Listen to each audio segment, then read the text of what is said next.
Best varicose wines చికిత్సనే పొందండి. నొప్పి లేని చికిత్స కోసం సంప్రదించండి ఎబిస్ హాస్పిటల్.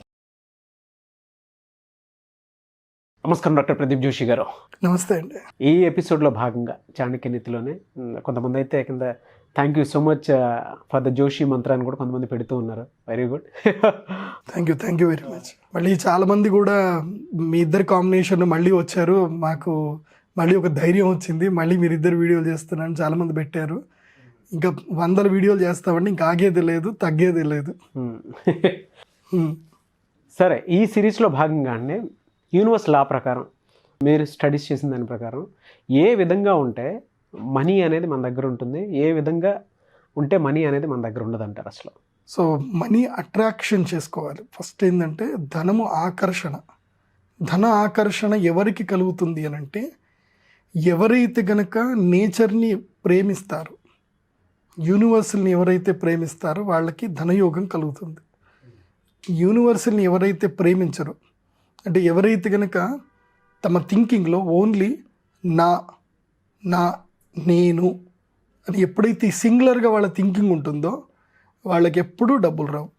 గుర్తుపెట్టుకోండి, 100% చెప్తున్నాను. మీరు ఎవరినైనా ప్రపంచం చూడండి, స్వార్థపరుడికి ఎప్పుడు కూడా డబ్బు రాదు. ఒకవేళ ఏ కొద్దో గొప్ప తాతల నుంచి ముత్తాతల నుంచి వచ్చినా వాడికి ఆ డబ్బులు కూడా కొన్ని రోజుల్లో కరిగిపోతాయి. నా అని ఎప్పుడైతే థింకింగ్ ఉందనుకోండి, డబ్బు అక్కడ నిలబడదు. ఎందుకోసం అంటే యూనివర్సల్ ఏం చేస్తుందంటే నీ ఒక్కోడికి అంటే నీకు ఎంత అవసరం అంతే డబ్బులు ఇస్తుంది, మిగతా అంతా లాగేసుకుంటుంది. లాగేసుకొని ఎవరైతే మన అని నేచర్ గురించి ఎవరైతే ఎక్కువ థింక్ చేస్తారో వాళ్ళకి ఆ డబ్బులు మొత్తం ఇచ్చేస్తుంది అనమాట. దీనికి ఒక మంచి ఎగ్జాంపుల్, ఒక కథ ఉంటుంది. ఓకే, మనందరికీ మహాభారతం గురించి తెలిసిందే. చాలామందికి మహాభారతంలో చాలా కథలు తెలియదు. ఒకసారి ఏం జరిగిందట, కృష్ణార్జునులు ఇద్దరు కూడా ప్రతిరోజు సాయంత్రము వాళ్ళు విహారయాత్రకు వెళుతూ ఉంటారు. అంటే నగర కార్యం అని అంటారు. అంటే నగరంలో ఏమేమి జరుగుతున్నాయి ఏం కథ అని చెప్పి చూడడానికి వాళ్ళు ప్రతిరోజు వెళుతూ ఉంటారు అనమాట. అయితే అంటే ఆయా నగరాలకు వీళ్ళు ట్రావెల్ చేస్తూ ఉంటారు. అలా ట్రావెల్ చేసేటప్పుడు వీళ్ళు ఈ యొక్క హస్తినాపురానికి దగ్గరలోని ఒక గ్రామానికి కుండినపురం అని ఉంటుంది, ఆ ఊరికి వెళ్తారనమాట. వెళ్ళినప్పుడు అక్కడ ఒక పేదవాడు, ఒక కటిక దరిద్రుడు, వాడి పేరు గోవిందుడు, అడుక్కుంటూ ఉంటాడు. అలా కృష్ణార్జునుడు అలా వెళ్ళేటప్పుడు కృష్ణార్జునుని చూసి సంతోషించి, కృష్ణార్జునారా మీరిద్దరూ వచ్చారు, నిజంగా ఎంత సంతోషమో, మీరు మహానుభావులు అది ఇది అని ఓగా పొగుడుతాడు చేస్తాడు. అంత అయిన తర్వాత అర్జునుడు ఏం చేస్తాడు అంటే, చాలా సంతోషము, ఏం కావాలి, మీరెవరు అంటే, నేనేదో నా జీవితంలో దరిద్రాన్ని అనుభవిస్తున్నాను, ఇలా ప్రతిరోజు ఇక్కడ అడుక్కుంటున్నాను, ఇలా ప్రయాసపడుతున్నాను చెప్పేసి అంటే, అయ్యో ఎందుకంత అడుక్కుంటున్నావు, అంతేం బాధపడకు నువ్వు, ఇదిగో నీకు ఇస్తున్నాను తీసుకో అని చెప్పి ఆయన దగ్గర ఉండేటువంటి యొక్క బంగారు బిళ్ళల యొక్క మూట, ఇంత మూట ఉంటుందన్నమాట, దాదాపు ఒక 10 కేజీల మూట తీసి ఇచ్చేస్తాడు. 10 కిలోల బంగారం ఇస్తాడు.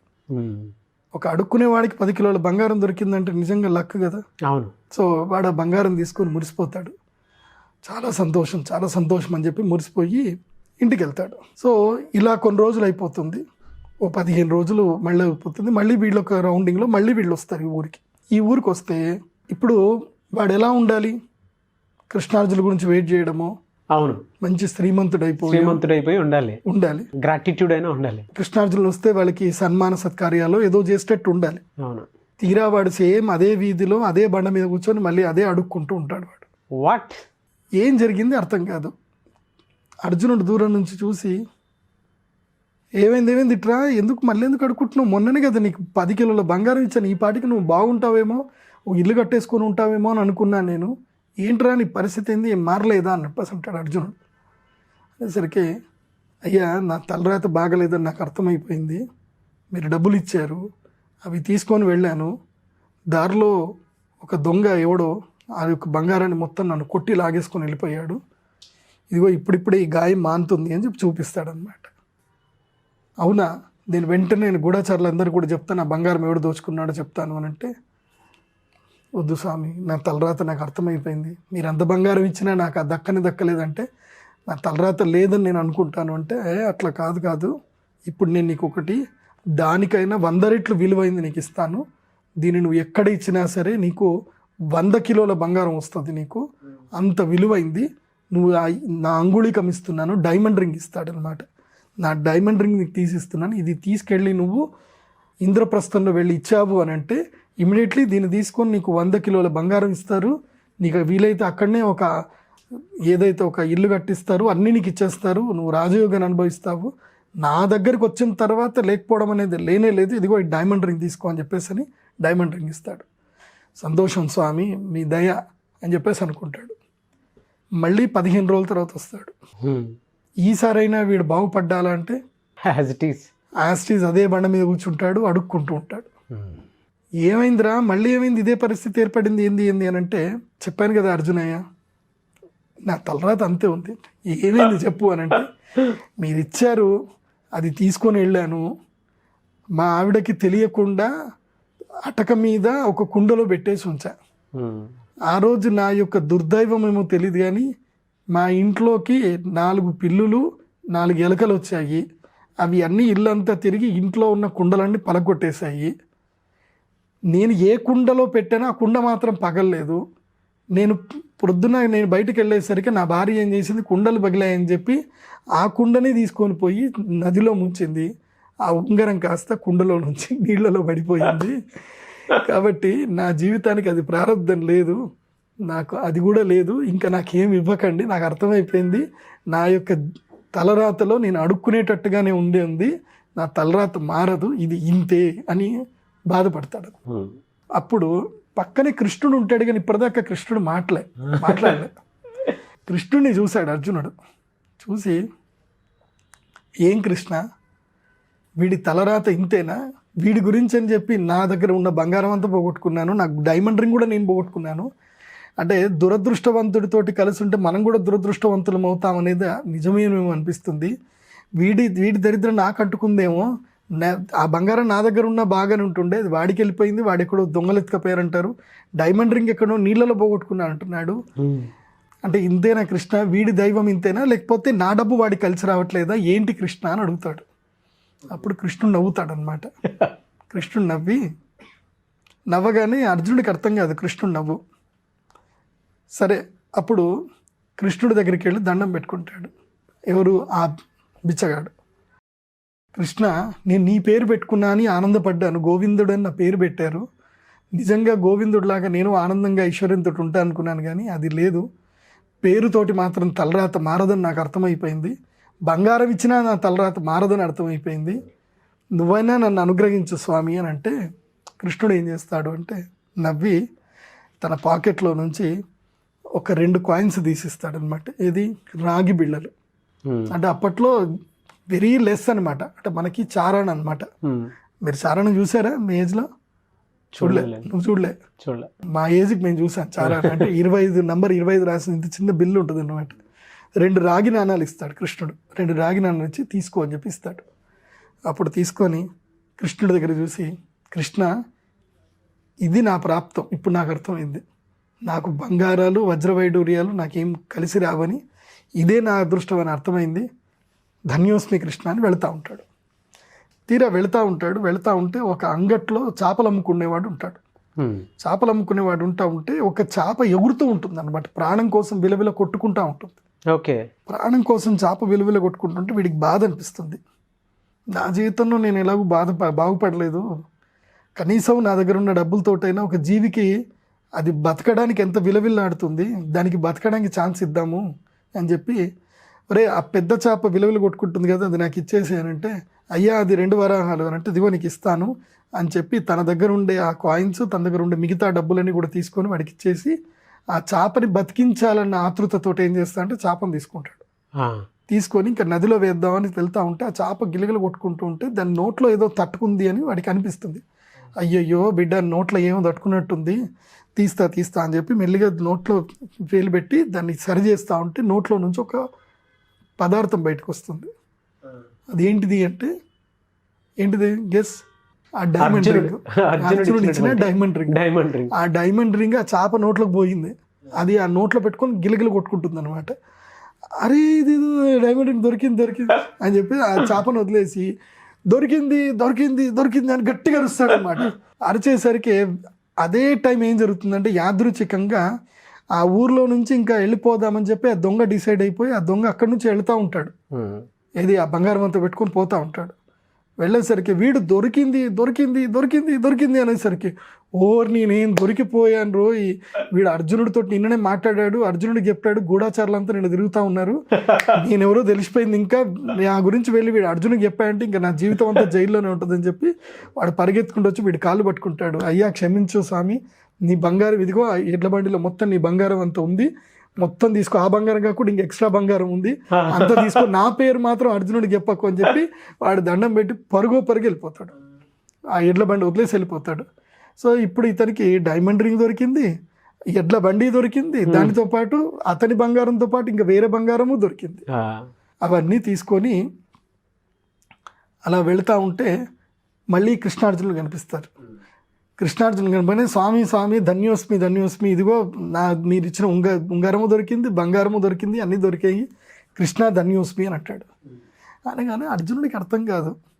కృష్ణుని అడుగుతాడు, స్వామి ఇదేంది లాజిక్, నాకు అర్థం కాలేదు, ఈ లాజిక్ మీరు నాకు చెప్పాల్సిందే. నేను ఇప్పుడు వాడు శ్రీమంతుడు అవ్వాలి అని నేను బంగారం ఇచ్చాను, అది వాడికి దొరకలేదు. డైమండ్ రింగ్ ఇచ్చాను, దొరకలేదు.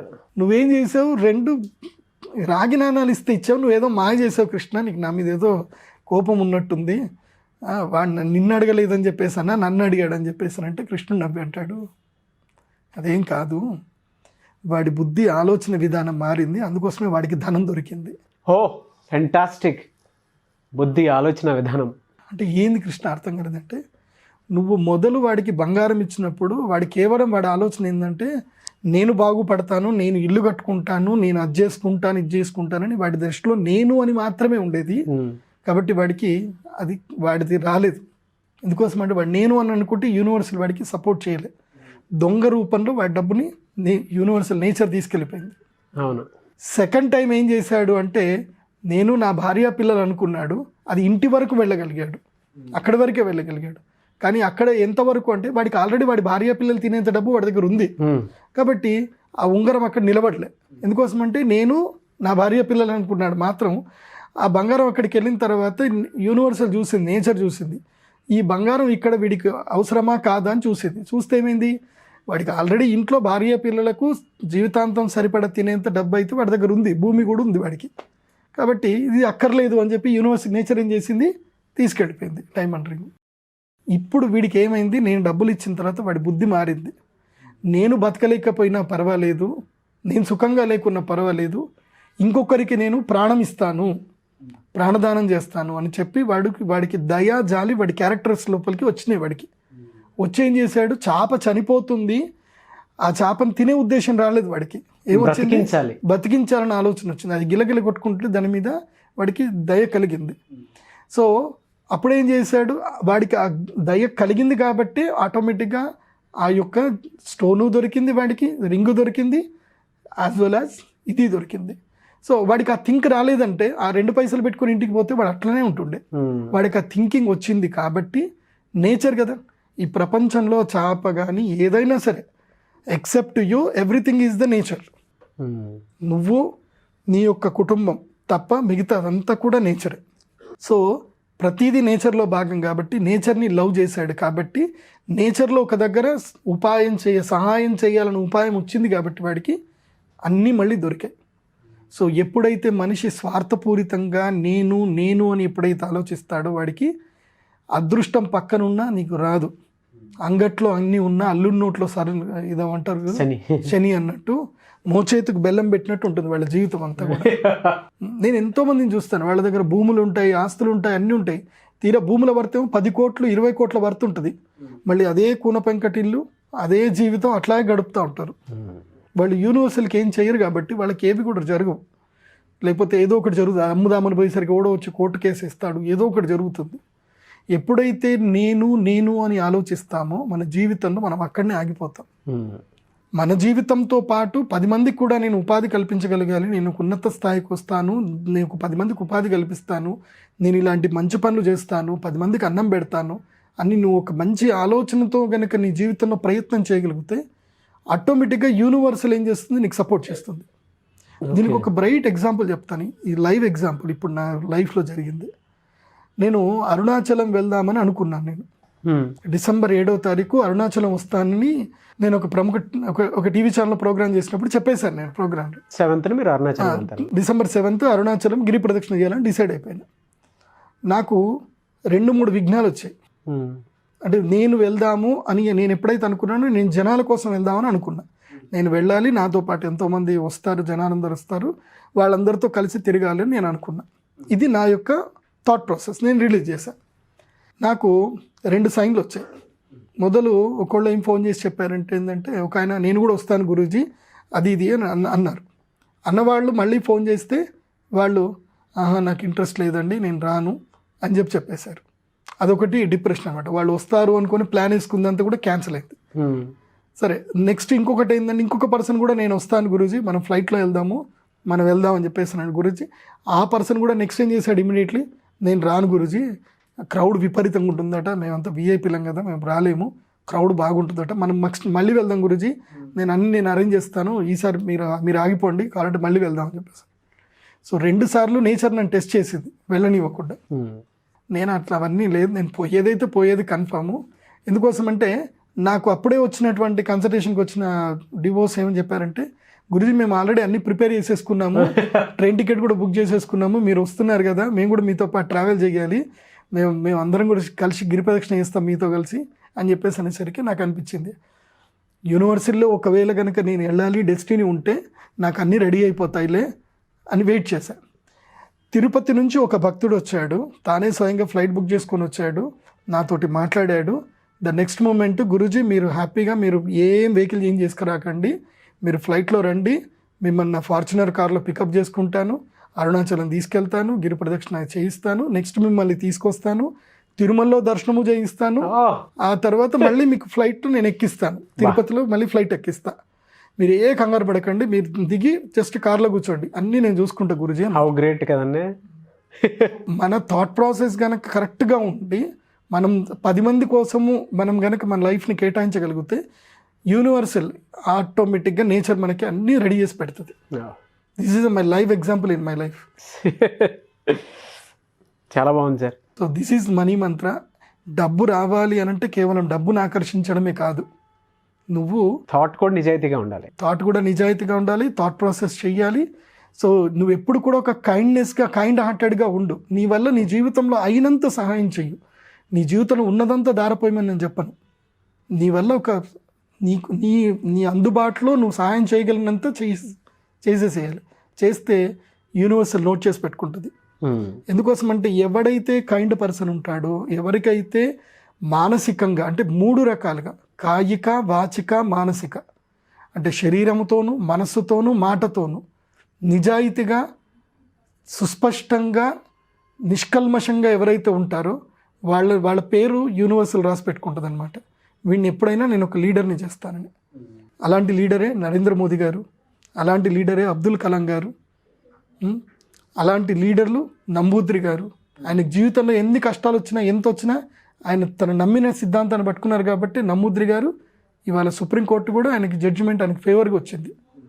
సో మనల్ని ఎంత కృంగదీసినా, మనల్ని ఎంత క్రిటిసైజ్ చేసినా నువ్వు నమ్మిన సిద్ధాంతాన్ని పట్టుకొని ఉండు.